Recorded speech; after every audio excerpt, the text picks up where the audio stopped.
வணக்கம். திருக்குறள் எல்லோருக்கும் வாழ்க்கை வழிகாட்டி. எந்த வயதிலும் எந்த நிலைமையிலும் இது நம்மை மெதுவாக நல்லதொரு பாதைக்கு அழைத்துச் செல்லும் நெறி. நாள் ஒன்றுக்கு 2 நிமிடம் மட்டும் கேளுங்கள்.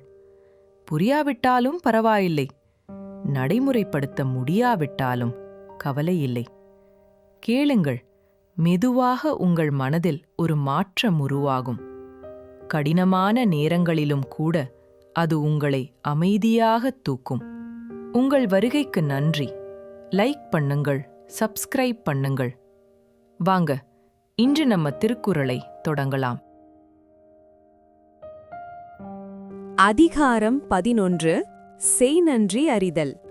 குறள் எண் 101. வணக்கம். நாம் இதுவரையில் இனியவை கூறலின் பெருமையைப் பற்றி அறிந்தோம்.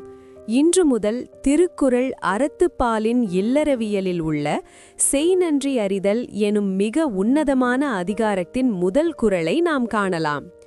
ஒருவர் செய்த உதவிக்கு நாம் எப்படி கைமாறு செய்ய வேண்டும், நன்றியை மறவாமல் இருப்பது எவ்வளவு முக்கியம் என்பதை இந்த குறள்கள் விளக்குகின்றன. இந்த 101வது குறள் உதவியின் உச்சபட்ச மதிப்பை நமக்கு உணர்த்துகிறது. செய்யாமல் செய்த உதவிக்கு வையகமும் வானகமும் ஆற்றல் அரிது. நாம் எதிர்பார்த்திராத அல்லது நாம் திரும்பச் செய்வோம் என்று எதிர்பார்க்காத சூழ்நிலையில் நமக்கு கிடைக்கும் உதவிக்கு ஈடு இணை எதுவும் இல்லை என்பதை வள்ளுவர் இந்த ஈரடியில் ஆழமாக சொல்கிறார்.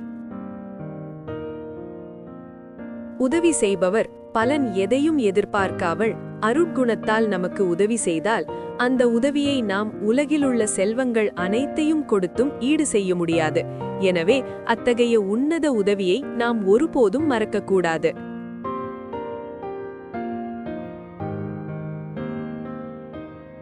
இந்த முதல் குறளின் மூலம் நன்றியறிதலின் மகத்துவத்தை நாம் உணர்ந்தோம். எதிர்பார்ப்பில்லாமல் செய்யப்பட்ட உதவியின் மதிப்பை நாம் என்றென்றும் மனதில் கொள்வோம்.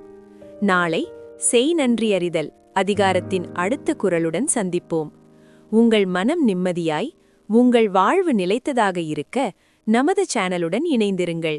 வீடியோ பிடித்திருந்தால் லைக் செய்யவும் மற்றும் புதிய ஞான கருத்துக்களை பெற சப்ஸ்கிரைப் செய்ய மறக்காதீர்கள்.